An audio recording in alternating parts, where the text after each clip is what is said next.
Hello, I'm Serrin Foster, and it's my privilege to serve as president of Feminists for Life of America. And it's my honor to address you today. I want to thank our hosts. I want to thank all of you who identify as a feminist like me, and also those of you who say you're pro-life like me. Before we begin, I want you to know that I am not here to condemn women who have had abortions or those who participated in them. I know that there's much regret and there's so much hurt and anger. Instead, I'm here to help free women from abortion. All feminists do not support abortion. Properly defined, feminism is a philosophy that embraces the rights of all human beings without exception. And that means without regards to one's race, religions, one's sex, one's size, one's age, location, disability, or parentage. And feminism rejects the use of force to dominate, to control, or to destroy one another. And Feminists for Life continues a tradition by Mary Wollstonecraft, who in 1792 wrote a book that decried the sexual exploitation of women in a vindication of the rights of woman.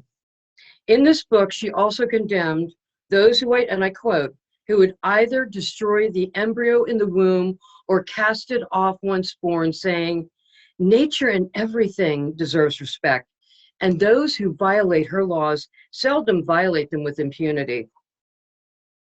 Wollstonecraft died from complications following the birth of her second baby girl, and they named her Mary in her mother's honor. And like her mother, the younger Mary would become a great writer, producing one of the greatest novels ever to address the dangers of violating nature, Frankenstein, by Mary Wollstonecraft Goodwin Shelley. 50 years after Mary Wollstonecraft's book was published, Lucretia Mott and Elizabeth Cady Stanton traveled to England to fight for the abolition of slavery. Barred from speaking at the 1840 Anti-World Slavery Convention simply because they were women, Mott and Stanton determined to hold a convention to advance the rights of women. At that time, American women could not hold a position on a jury. They couldn't hold property. They could not vote. You know that. They didn't control their own money if they were married or under the responsibility of a father. They didn't even testify on their own behalf. And women's rights to attend college or maintain child custody after divorce or spousal death were severely limited, and marital rape went unacknowledged. The early American feminists faced conditions similar to those of women in developing countries today. And like them, they were strongly opposed to abortion. Despite their own struggles, they believed in the worth of all human beings. As feminists, we are daughters and sons of abolitionists. The same women who fought for the rights of slaves to be free and women to vote also fought for the unborn to be born. Abortion was very common in the 1800s. Sarah Norton, who along with Susan B. Anthony, successfully argued admission for women to Cornell University, wrote in 1870. Child murderers practiced their profession without let or hindrance and opened infant butcheries unquestioned. Is there no remedy for this antenatal murder? Perhaps there will come a day to the need to protect the unborn. When a woman told her that suffrage was unnecessary because she and her husband were one, Kirk asked her what would become of her babies if her husband died or ceased to provide for them. And she starts writing about this. She starts going off on a tangent, and she asks, why doesn't somebody ask what has happened to the babies? Ask Madame Rastel and thousands of physicians, male and female, who've engaged in their work of destruction for years. Physicians who have graduated from our first medical colleges, physicians with high-sounding diplomas, whose elegant equipages stand in front of Fifth Avenue mansions, who pocket a big fee and a little bundle of flesh at the same time, and no one is the wiser, not even the husband in the host of instances. What will become of the babies? Did you ask? And you? Can you not see that the idea is to educate women so that they may become self-reliant, self-sustaining, and self-respected. The wheel is a big one, and it needs a big push and a push altogether, giving it an impulse that will keep it constantly revolving. And the first revolution must be female suffrage. God, speed the time for the sake of the babies. Little ones will then be welcome. Without known exception, the early American feminists condemned abortion in no uncertain terms. In the radical feminist newspaper, The Revolution, founder Susan B. Anthony and editor Elizabeth Cady Stanton refused to publish advertisements for what they called feticides and infanticides. Abortion was consistently referred murder. The early American feminists argued that women who had abortions were responsible for their actions, but that they resorted to abortion primarily because within families and throughout society, they lacked autonomy, financial resources, and emotional support. A passage in Susan B. Anthony's newspaper explains, guilty, yes, no matter what the motive, a love of ease, or a desire to save from suffering the unborn innocent. The woman is awfully guilty who commits the deed. It will burden her conscience in life. It will burden her soul in death. But oh, thrice guilty is he who drove her to the desperation which impelled her to the crime. Victoria Woodhull, the first woman to run for president of the United States of America, concurred. In her own newspaper, Woodhull and Claflin's Weekly, Woodhull wrote, "The rights of children, then as individuals, begin while yet they remain the fetus." Woodhull and her sister Tennessee Claflin declared that pregnancy is not a disease, but a beautiful office of nature. And Stanton, who did go on in 1848 to organize the first women's convention in Seneca Falls, New York, classified abortion as a form of, and I quote, infanticide, and referred to, and I quote, the murder of children either before or after birth. And she said, there must be a remedy for such a crying evil as this. We believe that the cause of all these abuses lies in the degradation of women. Some who begrudgingly admit that the early American feminists were anti-abortion have suggested that it was their stance that rose out of the Victorian attitudes about sex. And that's not true either. Elizabeth Cady Stanton shocked Victorian society by parading around in public, visibly pregnant. She raised a flag to celebrate the birth of a son. She celebrated womanhood. She wrote Susan B. Anthony about the birth of her daughter. Oh, there's another one among us for the cause, she celebrated. And she was in your face about her ability to have children. But like today's pro-life feminists, our feminist foremothers also recognized that all women do not need to bear children to share in the celebration of womanhood. Susan B. Anthony was once complimented by a man who said, she ought to have been a wife and mother. Anthony replied, sweeter even than to have had the joy of caring for children of my own has it been for me to help bring about a better state of things for mothers generally, so that their unborn little ones could not be willed away from them. The first female physicians opposed abortion too. Elizabeth Blackwell, who became the first woman in the United States of America to earn a medical degree, graduated at the top of her class. She penned in her diary, the impetus was her opposition to abortion. She wrote, the gross perversion and destruction of motherhood by the abortionist fills me with indignation that the honorable term female physician should be exclusively applied to those women who carried on the shocking trade seemed to be me a horror. It was an utter degradation of what might and should be a noble position for women. The courageous Charlotte Lozier, a physician who was applauded by the media, who refused to perform an abortion when a married man brought in his young mistress to her practice. Instead, she offered the young woman help, and she called the police when the man wouldn't leave, and then she caused his arrest. And the liberal Massachusetts paper, the Springfield Republican, praised her and is feminist for life. So do we. In the 1860s, there was a sisterhood of professional women that emerged. One of those who helped found the group was Dr. Anna Densmore, who drew attention to the unmet needs of women, resulting in, and I quote, the crime of abortion, now so frightfully prevalent.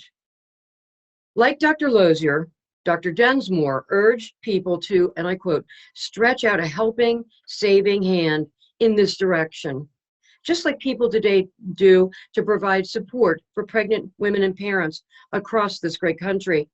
And they seek help at thousands of pregnancy resource centers, and they visit also our website, our help site called womendeservebetter.com. In fact, this past year, we have helped 125,000 visitors, mostly pregnant women and primary caregivers, including students as well, mostly women who were seeking help to work, learn, live, and love better, especially during the pandemic. The Quaker teacher, Dr. Alice Bunker Stockham, asked, by what false reasoning does she convince herself that another life, still more dependent upon her for its existence, with equal rights and possibilities, has no claim upon her for protection? Consider Dr. Maria Montessori, most famously known as a pioneer in education. The first female Italian physician was nominated for the Nobel Prize 6 times and earned the French Legion of Honor. But less well known is that she became pregnant out of wedlock. She could have had an abortion, but instead, in 1897, she quietly and lovingly placed her son in foster care.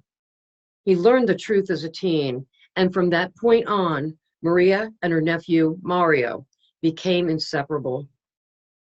And we cannot ignore a woman named Dr. Susan LaFlèche-Picotte, who was the first American Indian of either sex to earn a medical degree. With 2 sons of her own, she declared, motherhood is a privilege. There are so many others. Dr. Juliet Stillman Severance, Dr. Rachel Brooks Gleason. It makes sense. Who better than the early American feminists to reveal to another woman the amazing ability of her body as a newly formed human being grows inside of her? And years later, Susan B. Anthony passed her responsibility on for women's rights to the next generation, just as every one of us must also do at some point in our lives. At the turn of the century, one young woman named Alice Paul assumed leadership. Paul fought tirelessly for the passage of the 19th Amendment, which in 1920 finally guaranteed American adult women the right to vote. Much later in Alice Paul's life, she was asked by a friend what she thought of linking abortion to women's rights. The author of the original Equal Rights Amendment called abortion, and I quote, the ultimate in the exploitation of women. And she asked, how can we help and protect women by killing them as babies? As time has gone on, our movement has become more diverse and more international. The great 20th century civil rights leader, Fannie Lou Hamer, was forcibly sterilized by the government. She saw abortion as an extension of government's attempts against minorities, including the looming threat of compulsory abortions. And she declared, I think these children have a right to live, and I think these mothers have a right to support them in a decent way. We are dealing with human beings. Gracia Olivares, the first woman and Latina to graduate from Notre Dame School of Law, went on to become the highest ranking woman in Jimmy Carter's presidential administration. She declared, in this affluent country of ours, pregnant cattle and horses receive better care than pregnant poor women. The poor cry out for justice and equality, and we respond with legalized abortion. In 2004, Kenyan environmental and political activist and pro-life feminist Wangari Maathai was the first woman to receive a Nobel Peace Prize for her contribution to sustainable development, democracy, and peace. She said, "There is no reason why anybody who's been conceived shouldn't be given the opportunity to be born and to live a happy life." One of the most inspiring pro-life leaders on the world stage was assassinated in 2009, and I will never forget the moment that I learned of her passing. For years, Pakistani Prime Minister Benazir Bhutto would speak for women and their baby girls. She wrote, "Too often, when a woman expects a girl, she abets her husband in abandoning or aborting that innocent, perfectly formed child. As we gather here today, the cries of the girl child reach out to us, and decades later, they are still crying out for us to help them." Clearly, we have a wealth of evidence contradicting the lie that feminists must support abortion. Abortion betrays the basic feminist principles of nonviolence, non-discrimination, and justice for all. Abortion is a reflection that we have not met the needs of women and that women have settled for less. Women deserve better than abortion. More than a century ago, these same women who fought for the rights of slaves to be free, who fought for the rights of women to vote, also fought for women and children to be protected from abortion. And we continue their work in the spirit of Maddie Brinkerhoff, who wrote in 1869 in The Revolution, "When a man steals to satisfy hunger, we can safely assume that there is something wrong in society. So when a woman destroys the life of her unborn child, it is an evidence, either by education or circumstances, that she has been greatly wronged." Feminism was born of abolition. All people are equal. All choices are not. We envision a better day when motherhood is celebrated, when mothers are supported, when fathers are honored, and every child is cherished. And if you too refuse to choose between women and children, if you work to systematically eliminate the root causes that drive women to abortion, then you already follow in the footsteps of Susan B. Anthony and our other great, remarkable pro-life feminist foremothers, whether you call yourself a feminist or not. March 4th.